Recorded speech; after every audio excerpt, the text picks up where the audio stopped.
আসসালামু আলাইকুম। আজকের পর্বে ঘরে থাকা উপকরণ দিয়ে তৈরি করা যায় আর নাস্তা হিসেবেও খেতে পারবেন এরকম একটা পিঠার রেসিপি শেয়ার করব।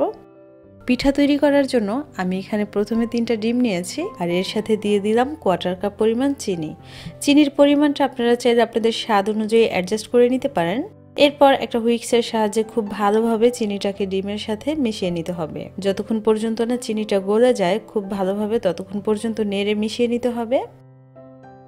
এবার এই ডিম আর চিনির সাথে অ্যাড করে দিলাম 1/4 কাপ করে বাদাম আর নারিকেল। এগুলোকেও সব কিছুর সাথে একটু মিশিয়ে নিব।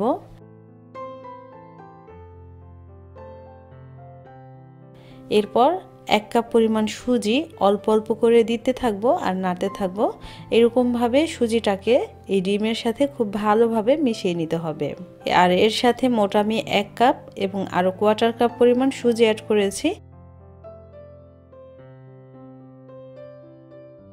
এবার একটা ঢাকনা দিয়ে এই ডোটাকে রেস্টে রেখে দিব 10 মিনিট। ফিরে এলাম 10 মিনিট পরে আর এই 10 মিনিটে দেখেন ডোটা কিন্তু আরও অনেক শক্ত হয়ে গেছে।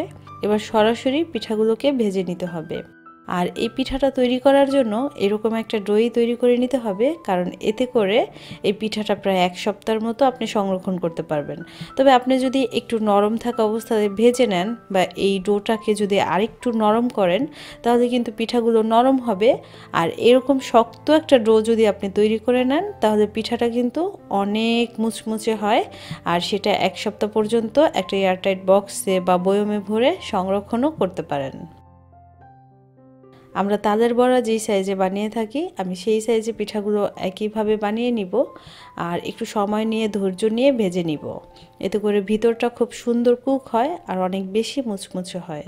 আমি এই পিঠাগুলোকে 7 থেকে 8 মিনিট ভেজে নিয়েছি চুলার আঁচ মিডিয়াম আঁচে রেখে। আর যখন এরকম ব্রাউন কালার হবে তখন একটা ঝাঁঝরিযুক্ত চামচের সাহায্যে পিঠাগুলোকে তুলে ঠান্ডা করে একটা এয়ারটাইট বক্স বা বয়মে ভরে সংরক্ষণ করতে পারেন। বাসায় ট্রাই করবেন আর খেতে কেমন হলো কমেন্টস করে জানাবেন। তো ভালো লাগলে অবশ্যই একটি লাইক দিতে ভুলবেন না। সবাই খুব ভালো থাকবেন। আল্লাহ হাফেজ।